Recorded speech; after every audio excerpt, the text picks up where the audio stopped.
Kesuksesan kadang bisa membuat orang hilaf, popularitas juga bisa membuat orang lupa diri. Tapi yang namanya perselisihan tidak akan benar-benar ingat siapa lawannya. Barangkali inilah yang terjadi pada perseteruan Hotman Paris dan Rasman Nasution. Setelah 2 tahun menabuh genderang perang, kini konflik panas 2 pengacara kondang ini pun kembali pecah. Ironisnya, keributan besar terjadi dalam ruang persidangan Pengadilan Negeri Jakarta Utara. Lantas, seperti apa sengitnya kericuhan sidang lanjutan kasus dugaan pencemaran nama baik yang dilaporkan Hotman Paris terhadap Rasman? Benarkah ada pihak-pihak lain pun ikut terlibat dalam kericuhan tersebut? Dari kisruh Hotman Paris Rasman, seperti apa kisah perjuangan Dwi Sasono dan Widi Mulya menata kembali kehidupan setelah diterjang badai masalah? Bagaimana Widi dan Dwi bekerja sama menularkan semangat dan dukungan positif untuk karir ketiga buah hati mereka? Lalu bagaimana pula kabar Ernie Johan, sang pelantun tembang Teluk Bayur? Dan seperti apa juga cerita di balik sejarah dan perjalanan kesenian ebek Banyumas? Pemirsa, inilah Insert Investigasi.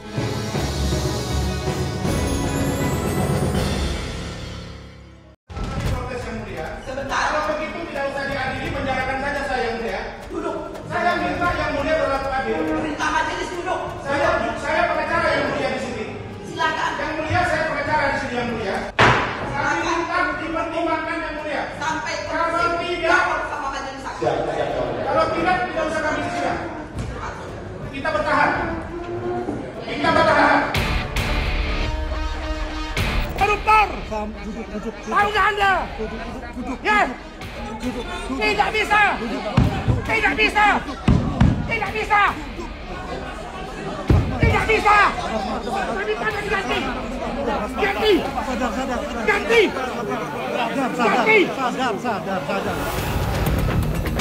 Ruang Pengadilan Negeri Jakarta Utara menjelma bak arena pertarungan sengit 2 pengacara kondang, Rasman Arif Nasution dan Hotman Paris. Sidang pada hari Kamis 6 Februari kemarin dengan agenda mendengarkan kesaksian dari Hotman Paris sebagai pelapor sudah terasa panas sejak persidangan dimulai. Suasana panas pun semakin berkecamuk ketika Rasman adu mulut dengan majelis hakim yang membuat sidang sempat diskors. Namun ketika sidang dibuka kembali, tensi makin meninggi. Rasman yang kadung tersulut emosi usai majelis hakim melakukan aksi walkout justru makin panas dan langsung menghampiri Hotman Paris sembari melayangkan tangan memegang bahu Hotman. Gara-gara aksi itu, petugas pengadilan langsung bergegas ambil sikap untuk melerai, namun di titik inilah kericuhan besar pun terjadi.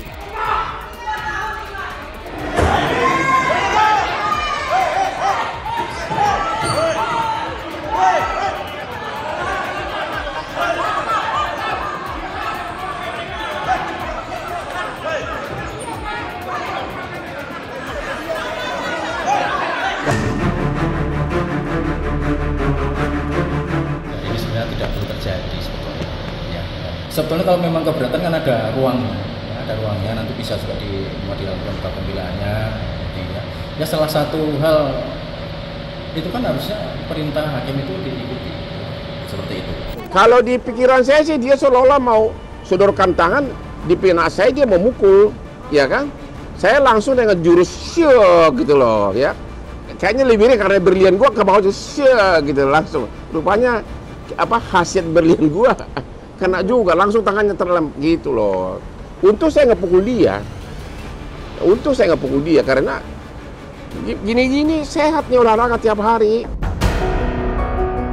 Tak sampai di situ, Rasman Nasution yang terlanjur terbakar amarah pun meminta hakim yang hadir dalam persidangan pada Kamis 6 Februari kemarin diganti lantaran menilai hakim berat sebelah. Pasalnya, permintaannya untuk menggelar persidangan secara terbuka ditolak mentah-mentah hakim. Dikarenakan hakim menilai materi persidangan bermuat hal-hal yang tidak patut dipertontonkan ke publik. Lantas, apa maksud Rasman bersikukuh meminta sidang digelar secara terbuka? Apakah mungkin ada udang di balik batu? Hakimnya sama tapi berperilaku tidak adil. Saya selama ini manut dikira Rasman itu takut. Saya tidak di penjara. Dia keberatan kalau sidangnya tertutup. Dia melawan hakim, padahal itu kan kewenangan hakim.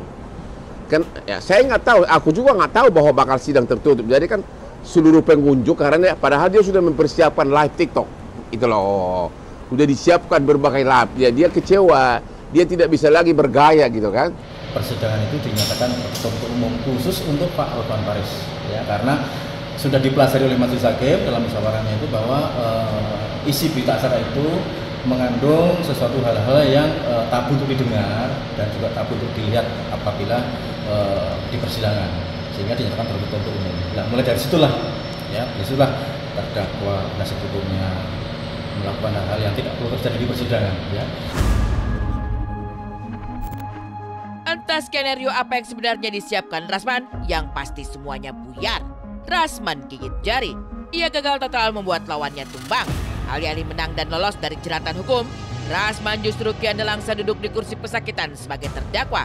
Tapi yang membuat kericuhan dalam persidangan tersebut semakin menjadi sorotan adalah aksi naik meja persidangan yang dilakukan Firdaus Oibowo.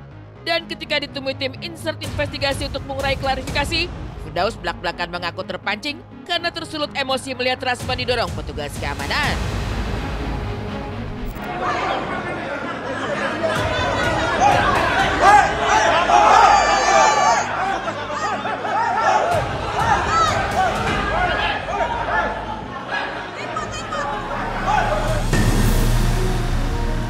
Dan Bang Rasman juga nyamperin Bang Hotman itu ingin membisikkan bahwa Bang, abang bilang saya mesum, misalnya kan, ayo kita buka di pengadilan.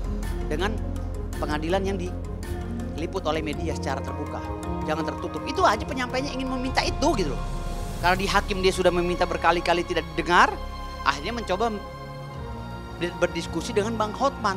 Namun ada 2 karyawan ini pengadilan negeri nih yang pakai batik nih, overlap nih. Tanpa izin kami sebagai kuasa hukum, tahu-tahu wah euforia dorong Bang Rasman, tonjok apa segala itu. Ya saya sebagai kuasa hukumnya Bang Rasman, spontan saya berdiri, saya tunjuk dia, hey kamu jangan dianiaya klien saya.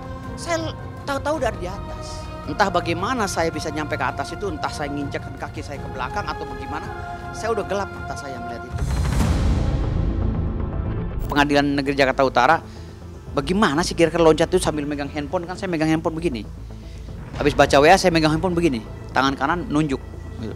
Bagaimana sih cara saya naik? Karena gelap, semua udah gelap. Saya kalau udah marah tuh udah gelap. Bukan marah ya, apa ya? Emosi. Terlepas alasan apapun itu, aksi naik meja di dalam persidangan tidak pantas dilakukan. Apalagi dilakukan oleh seorang pengacara. Inilah yang membuat Firdaus mendapat kecaman keras dari Hotman Paris hingga telah membuat pengaduan ke Mahkamah Agung. Sementara di sisi lain, aksi tak terpuji Firdaus itu juga membuat warganet murka, bahkan menilai Rasman dan tim kuasa hukumnya terindikasi contempt of court atau penghinaan kepada lembaga peradilan. Lantas, bagaimana tindakan yang akan dilakukan Pengadilan Negeri Jakarta Utara terkait aksi tersebut? Dia dengan angkuhnya merendahkan hakim, bikin ricuh. Bahkan ada kuasa hukumnya bernama Firdaus naik ke meja sidang, menginjak-injak meja sidang pengacara pakai jubah. Itu adalah pertama kali dalam sejarah pengadilan Indonesia. Dan tadi saya sudah kirim surat pengaduan ke Ketua Mahkamah Agung agar dia yang menginjak-injak meja sidang itu dilarang untuk praktek sebagai pengacara di seluruh wilayah hukum Indonesia. Contempt of court apa sih? Contempt of court? Mau tahu nggak contempt of court? Membuat kegaduhan salah satunya. Yang buat gaduh siapa duluan? Hah? Ya itu 2 karyawan pengadilan itu dikenakan contempt of court. Laporkan. Gitu loh. Lalu jaksa itu juga yang teriak-teriak ribut. Laporkan contempt of court. Kami tidak. Gitu loh. Di dalam contempt of court tidak tertuang sama sekali, tidak tertulis sama sekali bahasa naik di meja terkena pasal contempt of court. Tidak ada. Ya sebetulnya tergantung dari Pak Jaksa apapun pihak kepolisian. Ya. Tapi ya kami sendiri tidak bisa menjudge seperti itu ya. Nah, nanti akan dilihat perkembangan lebih lanjut lah. Apakah tadi dinilai suatu pelanggaran contempt of court atau tidak? Ya saya juga tidak bisa menjelaskan itu pelanggaran atau tidak. Kericuhan yang terjadi dalam sidang lanjutan kasus dugaan pencemaran nama baik oleh Rasman terhadap Hotman Paris memang cukup menyedot perhatian para pesohor. Deddy Kobuser selaku konten kreator dan public figure juga turut bersuara. Namun alih-alih ikut mengomentari keributan di dalam persidangan, Ayahanda Aska itu justru berkelakar sembari menyoroti aksi Rasman memukul meja hingga membuat gelang tangan sang pengacara terpental kemudian melekat tangannya kembali. Deddy sampai memberi pujian tinggi lantaran aksi tersebut nyaris sulit dilakukan oleh dirinya yang dikenal sebagai juara dunia mentalis. Maaf Bang Rasman yang lagi ribut sama Hotman, tidak ada maksud apapun, tapi gini ya, saya sebagai seorang mentalis yang pernah juara dunia 2 kali Saya tidak pernah melihat keajaiban atau sulap seperti ini. Gokil Bang Rasman. Gokil.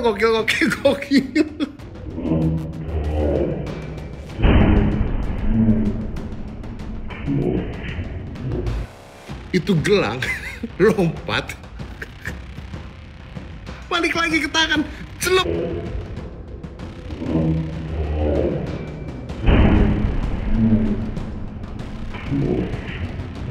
Celup, nempel lagi. Kayak perisai Kapten Amerika, coy. Terlepas dari itu, tak sedikit orang juga penasaran tentang akar persoalan yang membuat Rasman dan Hotman cukup lama berseteru. Bila ditelisik lebih jauh, awal mula perselisihan Hotman dan Rasman itu terjadi pada tahun 2022 ketika Hotman dituding merebut Richard Lee yang notabene klien Rasman. Itu dendam banget sama Gae karena dikiranya dia dipecat oleh Richard Lee sebagai pengacaranya, dikiranya gara-gara aku merebut Richard Lee sebagai klien.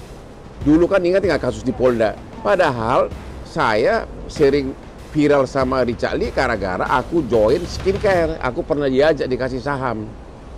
Bukan, Richard Lee itu nggak pernah jadi klien gua sampai hari ini. Adik itu dia dendam terus sama gua. Dipecat Richard Lee dari kuasa hukum membuat api kemarahan Rasman pada Hotman kian membara. Konflik dua pengacara kondang ini pun kian panjang, bahkan berlanjut di tahun 2023. Ketika Iklima Kim mengaku mendapat dugaan pelecehan dari mantan bosnya, yang tak lain dan tak bukan adalah Hotman Paris. Berasa mendapat celah untuk menyerang balik lawannya, Rasman pun tiada henti melayangkan serangan. Sayangnya, tudingan serta gembar-gembor dugaan pelecehan asusila yang dialamatkan kepada Hotman justru menyeret Rasman dan Iklima ke dalam jeruji besi. Keduanya ditetapkan sebagai tersangka atas laporan pencemaran nama baik yang diadukan Hotman. Namun seiring berjalannya waktu, barulah Iklima menguak tabir yang sesungguhnya. Kim udah sampaikan bahwa pada saat itu ya posisinya ya ada kedekatan walaupun dalam konteks belum pacaran ya. Jadi kedekatan secara personal antara Kim dengan Bang Hotman Paris. Ya apa-apa yang kemudian dikeluarkan oleh tim kuasa hukum yang lama itu, tadi Kim juga udah sampaikan bahwa itu tidak benar ya.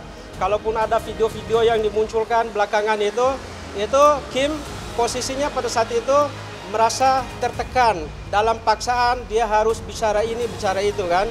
Tidak benar saya, Razman Arif Nasution, minta damai kepada saudara Hotman Paris Hutapea. Tidak pernah. Dan saya tidak pernah takut sama saya. Pengakuan Iklima barangkali membuat Hotman Paris sedikit melunak, namun tidak dengan Rasman. Hotman yang sudah terlanjur sakit hati nama baiknya dicemar dengan tudingan keji, justru kekeh untuk menyeret Rasman sampai masuk ke dalam jeruji besi. Kelakuan pengacara dan si Rasman itu norak. Ya norak lah. Kasusnya pun kasus-kasus kecil. Ya norak. Jadi makanya orang-orang kayak gitu saya cuek aja. Tapi karena dituduh penjahat seks, dituduh ada kelainan seks, ya gue nggak ada maaf lagi. Istilahnya itu no point no pretend. Gue akan kejar kau secara hukum sampai dia terdakwa dan benar terdakwa. Berbeda dari Rasman dan Hotman yang tak kunjung